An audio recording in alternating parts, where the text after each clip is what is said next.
मन बावरा है, मन बेलगाम घोड़ा है और उस घोड़े की लगाम हमारे हाथ में होती है।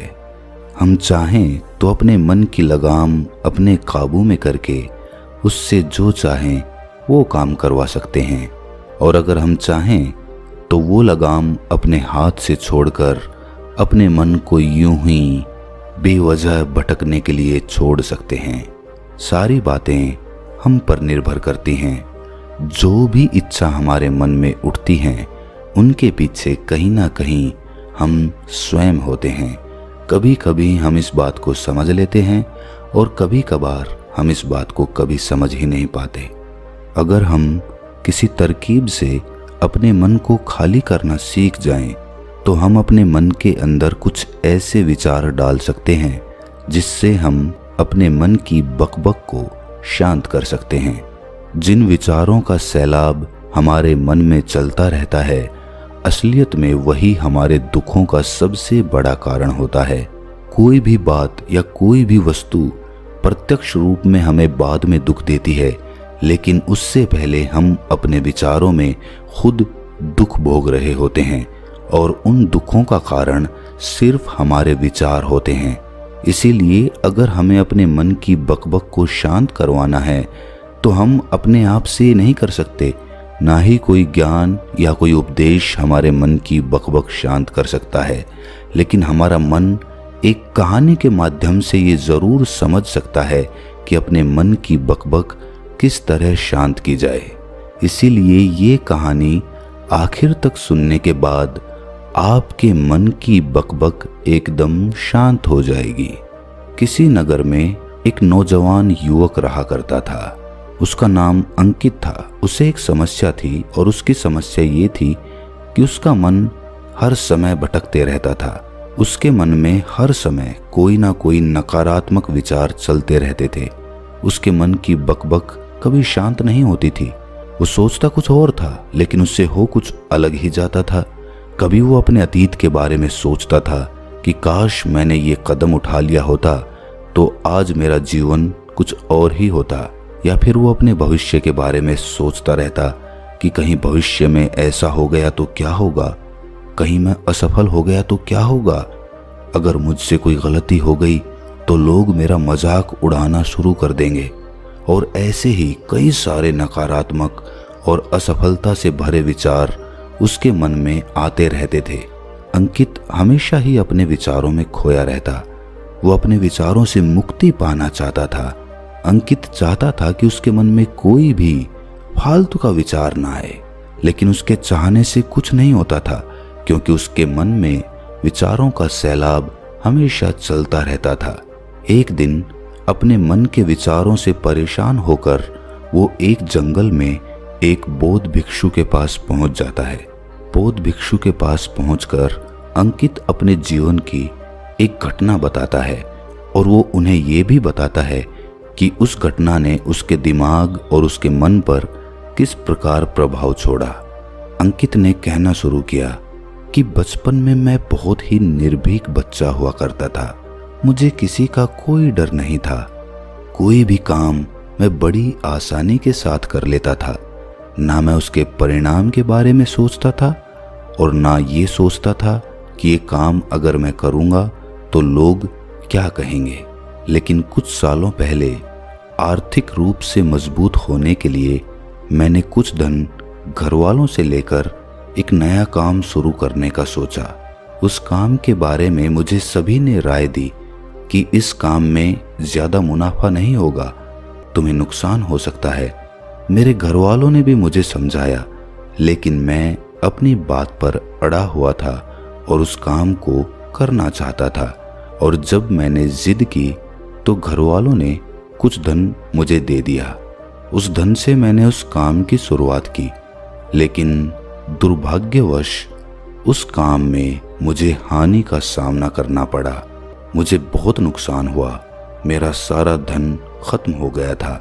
मैं पहले से ही परेशान था और इस पर मेरे घर वालों ने मुझे कहना शुरू कर दिया, डांटना शुरू कर दिया कि हमने तुम्हें पहले ही मना किया था, लेकिन तुमने हमारी कोई बात नहीं मानी। अब अपने कर्मों को अपने आप भुगतो। ये घटना मेरे जीवन की एक ऐसी घटना बन गई जिसने मेरे जीवन को पूरी तरह से परिवर्तित कर दिया। अब जो भी काम मैं करने की सोचता हूँ तो मेरे मन में एक डर समा जाता है। या तो मैं ये सोचता हूँ कि लोग क्या कहेंगे, कहीं मैं नाकामयाब हो गया तो मेरे घर वाले मुझे डांटेंगे तो नहीं, या फिर भविष्य के बारे में सोचता हूँ कि अगर ये काम नाकामयाब रहा तो फिर मैं आगे क्या करूँगा, कहीं ये धन भी खत्म हो गया और मेरा नुकसान हो गया तो उस हानि की भरपाई मैं कैसे कर पाऊँगा। और ऐसे ही विचारों की वजह से मैं कोई भी काम शुरू नहीं कर पाता और मेरे मन में इन्हीं विचारों की बकबक चलती रहती है। मैं बहुत परेशान हो गया हूँ। मैं इन विचारों से छुटकारा चाहता हूँ। मैं अपने मन की बकबक को शांत करना चाहता हूँ। मैं जानता हूँ कि ये नकारात्मक विचार हैं, लेकिन फिर भी इनसे छुटकारा हासिल नहीं हो पाता। हर दिन मेरे मन में हजारों विचार चलते रहते हैं और ये कब होता है, क्यों होता है, मुझे कुछ पता ही नहीं चलता। बहुत देर बाद मुझे एहसास होता है कि मैं क्या करने बैठा था और मैं क्या कर रहा हूँ। मेरे मन के विचार मुझे कहाँ बहा ले जाते हैं इसका मुझे एहसास ही नहीं होता, और जब एहसास होता है तब तक बहुत वक्त बीत चुका होता है और फिर से यही प्रक्रिया चलती रहती है। मैं चाहता हूँ कि मेरे मन में एक भी विचार ना आए, जब मैं चाहूँ तभी मेरे मन में विचार आए। ये बातें सुनकर बौद्ध भिक्षु ने मुस्कुराते हुए अंकित से कहा कि किसी भी समस्या का समाधान तभी निकाला जा सकता है जब हम उस समस्या की जड़ तक पहुंच जाते हैं, समस्या को ठीक से समझते हैं और जानते हैं। इसके बाद बौद्ध भिक्षु ने कहा कि जिस मन को तुम खाली करना चाहते हो, क्या तुमने उस मन को कभी भी थोड़ा बहुत समझने की कोशिश की है, थोड़ा बहुत जाना है?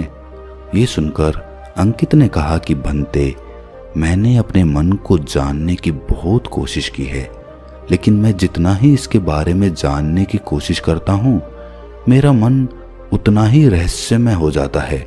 ये सुनकर बौद्ध भिक्षु ने उसी वक्त अंकित को एक घड़ा देते हुए कहा कि जाओ, इस घड़े में छोटे छोटे पत्थर भरकर लेकर आओ। फिर वो युवक वहां से गया और उस घड़े में छोटे छोटे पत्थर भरकर उस बौद्ध भिक्षु के पास लेकर आ गया। बौद्ध भिक्षु ने उसी वक्त मुस्कुराते हुए कहा कि इस घड़े को तुम अपना मन समझो और इस गड्ढे में भरे पत्थरों को अपने विचार समझो। अब इस घड़े में और पत्थर डालो। उस युवक ने घड़े में और पत्थर डालने शुरू कर दिए। चूंकि घड़ा पहले से भरा हुआ था तो एक दो पत्थर डालने के बाद बाकी सारे पत्थर नीचे गिरने लगे।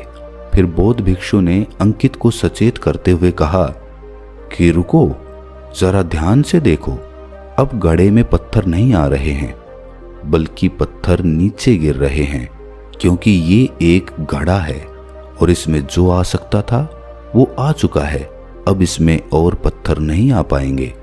अगर दूसरे पत्थर डालने हैं तो पहले वाले पत्थरों को निकालना होगा। ये सुनकर उस युवक ने कहा कि गुरुदेव, मैं आपकी बात समझ गया हूँ कि आप मुझे क्या बताना चाहते हैं। हमें अपने मन को विचारों से खाली कर देना होगा।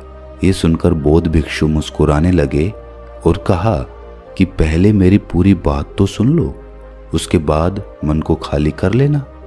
फिर बौद्ध भिक्षु ने उस युवक को कहा कि हमारा मन एक घड़े के बिल्कुल उल्टा है, क्योंकि घड़े को तो तुम पत्थरों से भर सकते हो, लेकिन मन को विचारों से नहीं भर पाओगे, क्योंकि मन तो हमेशा खाली रहता है। ये सुनकर उस युवक ने कहा कि गुरुदेव, मुझे आपकी बातें कुछ समझ में नहीं आ रही हैं। मन अगर खाली रहता है तो फिर हम उसे खाली करना क्यों चाहते हैं? फिर मन को खाली करने की क्या आवश्यकता है? इस पर बौद्ध भिक्षु ने उससे कहा कि इस घड़े से एक एक करके पत्थरों को बाहर निकालो। उस युवक ने वैसा ही किया। वो घड़े में से एक एक करके सारे पत्थरों को बाहर निकालता रहा और ऐसा करते करते आखिरकार घड़ा खाली हो गया। फिर बौद्ध भिक्षु ने उससे कहा कि देखा तुमने, जब एक एक करके तुमने पत्थरों को बाहर निकाला तो ये घड़ा खाली हो गया। अब तुम इस घड़े में कोई भी पत्थर डाल सकते हो, दूसरे भी पत्थर डाल सकते हो, या फिर उन्हीं पत्थरों को दोबारा डाल सकते हो। आधा भर सकते हो या फिर पूरा भी भर सकते हो। ये सुनकर वो युवक कहता है कि गुरुदेव, मैं भी तो यही कह रहा हूं कि मुझे अपने मन को खाली करना है। ये तो एक पत्थर है जिसे आसानी से निकाला जा सकता है और घड़े को खाली किया जा सकता है, लेकिन गुरुदेव, मैं अपने मन को खाली कैसे करूं? इस पर बौद्ध भिक्षु ने कहा कि इस घड़े में एक पत्थर डालो और 2 पत्थर निकालो। ये सुनकर उस युवक ने कहा कि बनते, ये कैसे हो सकता है? जब इस घड़े में एक पत्थर होगा तो एक ही पत्थर निकलेगा ना, 2 कैसे निकलेंगे? इस पर बौद्ध भिक्षु ने कहा कि ऐसा नहीं हो सकता है, तो तुम ऐसा करो कि इस घड़े में 2 पत्थर डालो और 4 निकालो। इस पर अंकित ने कहा कि महाराज, ऐसा भी कैसे हो सकता है? ये कोई चमत्कारिक घड़ा तो है नहीं कि 1 डालो तो 2 निकल जाएंगे, 2 डालो तो 4 निकल जाएंगे। ये सुनकर भिक्षु ने कहा कि ये घड़ा तो चमत्कारिक नहीं है, तुम्हारा मन तो चमत्कारिक है। उसमें से अगर तुम एक विचार बाहर निकालते हो तो उसके साथ 2 विचार आते हैं, और जब तुम 2 विचारों को निकालने की कोशिश करते हो तो उसके साथ 4 विचार आते हैं, और फिर ऐसा करते करते विचारों की एक लंबी श्रृंखला बन जाती है, और फिर तुम कहीं नहीं रुकते, एक के बाद एक विचारों को पकड़ते जाते हो। ये मिट्टी का घड़ा तो पत्थरों से भर जाएगा, लेकिन तुम्हारा मन कभी नहीं भरेगा। वो तो हमेशा खाली है, वो अपने में से कुछ खाली नहीं कर सकता। ये इस मन की माया है कि सब कुछ है लेकिन फिर भी कुछ नहीं है। इस पर उस युवक ने कहा कि बनते, मैं आपकी बात समझ रहा हूं, लेकिन क्या मैं हमेशा अपने विचारों के जाल में ही फंसा रहूंगा? क्या इस मन के माया जाल से निकलने का कोई रास्ता नहीं है? ये सुनकर बौद्ध भिक्षु ने कहा कि इस मिट्टी के घड़े में आधे पत्थर भर दो। उस युवक ने ऐसा ही किया। फिर बौद्ध भिक्षु ने कहा कि अब इन पत्थरों में से कोई एक पत्थर चुनो और उस पत्थर की एक छोटी सी मूर्ति बनाकर मुझे दे दो। मैं जानता हूं कि तुम एक अच्छे कलाकार हो। अंकित ने एक पत्थर निकाला और उस पत्थर को बौद्ध भिक्षु के सामने तराशने लगा। पत्थर को तराशते वक्त उसे लगा कि ये पत्थर अच्छा नहीं है। फिर उसने दूसरा पत्थर घड़े से निकाला, लेकिन उसे वो पत्थर भी पसंद नहीं आया। फिर उसने तीसरा पत्थर निकाला, लेकिन वो तीसरा पत्थर भी उसे पसंद नहीं आया। उसका रंग अच्छा नहीं था। ऐसा करते करते उस युवक ने सभी पत्थरों को बाहर निकाल दिया। उस युवक को ऐसा करते हुए बौद्ध भिक्षु बड़े ही ध्यान से देख रहे थे। फिर बौद्ध भिक्षु ने उससे कहा कि जो तुमने सबसे पहले पत्थर निकाला था, उस पत्थर को ये समझकर तराशो कि इसके बाद तुम्हारे पास कोई और पत्थर नहीं है और ये एक ही पत्थर तुम्हारे पास है। फिर उस युवक ने जैसा गुरुदेव ने कहा था उसी एक पत्थर को लेकर तराशना शुरू किया और उसने उस पत्थर को एक बहुत ही सुंदर मूर्ति का आकार दे दिया। उस मूर्ति को बौद्ध भिक्षु को भेंट करते हुए उस युवक ने कहा कि गुरुदेव, इस पत्थर से इतनी सुंदर मूर्ति बन सकती थी, मैं ये सोच भी नहीं सकता था। उस युवक की बात सुनकर बौद्ध भिक्षु ने कहा कि जब तुम्हारे पास और कोई दूसरा विकल्प नहीं होता है, तब हम उस विकल्प में ही संपूर्ण ऊर्जा लगाते हैं और उसी को सबसे बेहतर बनाते हैं। और जब हमारे पास कई सारे विकल्प होते हैं तो हम पत्थर चुन भी नहीं पाते और मूर्ति बन भी नहीं पाती। हमारा मन भी एक विचार के पीछे हजारों विकल्प खोल कर रख देता है और एक मुख्य विचार को छोड़कर उन हजारों फालतू के विचारों में उलझ कर रह जाते हैं।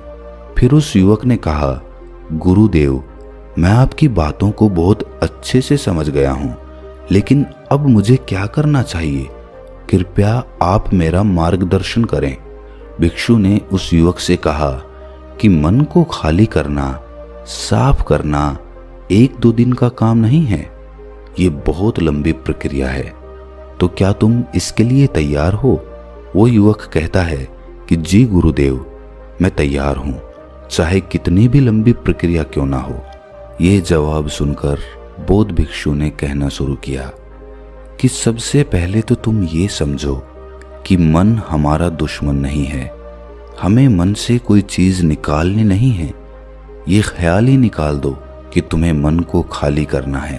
तुम जितना ही अपने विचारों को रोकने की कोशिश करोगे, विचार दुगनी ऊर्जा के साथ तुम पर आक्रमण करेंगे। ध्यान रहे, मन एक बच्चे की तरह होता है। अगर हम बच्चे से कोई चीज छुपा कर रखना चाहते हैं, छुपाने की कोशिश करते हैं, तो बच्चा उसी चीज की जिद करने लगता है, उसी के बारे में सोचने लगता है। इसी प्रकार जो भी विचार हम अपने मन से निकालने की कोशिश करते हैं, तो उसको निकालने के लिए, उस विचार को निकालने की प्रक्रिया के संबंध में सोचना शुरू कर देते हैं, और फिर उसको निकालने की प्रक्रिया के संबंध में ही हमारे मन में विचार उठने लगते हैं, और हमारा मन उसी विचार के इर्द गिर्द घूमता रहता है। और हम जितना ही उस विचार को निकालने के बारे में सोचेंगे, मूलतः हम उसी विचार के बारे में सोच रहे होंगे, और आखिरकार हम पाएंगे कि उस विचार को तो हम निकाल ही नहीं पाए जिसको हम निकालना चाहते थे। उल्टा हमने उस विचार को अपने मन के अंदर और गहरी जगह दे दी। एक सूत्र हमेशा याद रखो, आने दो और जाने दो। तुम उनके साथ छेड़छाड़ मत करो। उनको निकालने के बारे में मत सोचो, उनको पकड़ने के बारे में मत सोचो। बस ये समझो कि विचार आया और चला गया। तुम मात्र देखने वाले थे, तुम साक्षी थे। और जब तुम्हारे अंदर साक्षी भाव उत्पन्न होने लगता है, तो तुम दृष्टा बन जाते हो, देखने वाले बन जाते हो। और जितना ही तुम अपने विचारों को देखते जाते हो, उतने ही तुम्हारे विचार खाली होने लगते हैं। देखते देखते साक्षी भाव में तुम पाओगे कि एक दिन तुम्हारा हृदय, तुम्हारा मन विचारों से बिल्कुल खाली हो चुका है। क्योंकि देखने मात्र से उन विचारों की निरर्थकता हमें पता चलती है। इसके बाद बौद्ध भिक्षु ने कहा कि जब तुम किसी टूटे फूटे रास्ते पर चलते हो, तो क्या तुम गड्ढों को भरते हुए चलते हो? नहीं, तुम उन गड्ढों से बचकर सीधे अपनी आंखों को उस रास्ते पे टिकाकर आगे निकलते जाते हो। तुम्हें कुछ लेना देना नहीं है। तुम उस पार उतर जाओगे और रास्ता और वो गड्ढे दोनों पीछे रह जाएंगे। तो उसी प्रकार तुम्हें बस अपने विचारों को देखते हुए चलना है, और देखते देखते तुम अपने मन के पार उतर जाओगे। लेकिन इसके लिए तुम्हें थोड़ी मेहनत करनी होगी। तुम्हें ध्यान में बैठना होगा और अपने विचारों को साक्षी भाव से देखना होगा। निरंतर देखते रहने से ये तुम्हारी आदत बन जाएगी और फिर तुम्हें प्रयास नहीं करना पड़ेगा। इस पर अंकित ने कहा कि भंते, ये तो बहुत लंबी प्रक्रिया हो गई, लेकिन कभी कभी मुझे अपने विचार बहुत ज्यादा परेशान कर देते हैं और उन विचारों से मैं तत्क्षण छुटकारा पाना चाहता हूँ। तो क्या कोई ऐसी विधि है जिसके जरिए मैं तत्क्षण अपने विचारों से छुटकारा पा सकूं? इस पर बौद्ध भिक्षु ने कहा कि हमारे विचारों का संबंध हमारी सांसों से होता है। जिस प्रकार हमारी सांसें चलती हैं, उसी प्रकार के विचार हमारे मस्तिष्क में आते हैं। अगर तुम्हें अपने विचारों की श्रृंखला तोड़नी है, तो तुम्हें अपनी सांसों की श्रृंखला तोड़नी होगी। जब भी तुम्हें बहुत सारे विचार परेशान करने लगे, उस वक्त तुम शारीरिक अभ्यास कर सकते हो, और जितना तुम शारीरिक अभ्यास करोगे, उतनी ही तुम्हारी सांसें उखड़ती चली जाएंगी, और जितनी तुम्हारी सांसें उखड़ेंगी, उतनी ही उन सांसों की श्रृंखला टूटती चली जाएगी। और जैसे ही सांसों की श्रृंखला टूटेगी, वो विचारों की श्रृंखला भी अपने आप टूट जाएगी। तुम तेजी के साथ दौड़ सकते हो या नाच सकते हो, या फिर बैठे बैठे ही अपनी सांसों को इस प्रकार चलाने की कोशिश कर सकते हो कि उनका कोई क्रम ना रह जाए, उनका कोई रिदम ना रह जाए। और जब वो रिदम टूट जाएगा तो तुम पाओगे कि तुम्हारे मन में एक शांति और एक आनंद का उदय हो चुका है। मन के विचारों से छुटकारा पाने के लिए सांसारिक आदमी को अपने काम में पूर्णतः अपना मन लगाना होगा, पूर्णतः उस काम में सम्मिलित होना होगा। और जब वो आदमी किसी काम में पूर्णतः सम्मिलित हो जाएगा तो उसको ना तो अतीत के विचार सताएंगे और ना ही भविष्य की कल्पना उसके दिमाग में आएगी। उसका पूरा मन, सारे विचार सिर्फ उस काम पर केंद्रित हो जाएंगे। किसी काम को पूरी तरह से सम्मिलित होकर कैसे किया जाता है, पूरे मन के साथ कैसे किया जाता है, इसके बारे में अगर हम चर्चा करेंगे तो ये बातें बहुत लंबी हो जाएगी। इस पर हम कभी और चर्चा करेंगे। तो ये कहानी यहीं पर समाप्त करते हुए आपसे अनुरोध करता हूँ कि अगर आपको इस कहानी से थोड़ा सा भी ज्ञान मिला हो, मन में थोड़ा सा भी प्रकाश जगा हो, तो इस चैनल को सब्सक्राइब करके कमेंट सेक्शन में कमेंट्स ज़रूर डालना कि ये वीडियो आपको कैसी लगी। तो मिलते हैं किसी अगली कहानी में, तब तक के लिए अपना ख्याल रखें।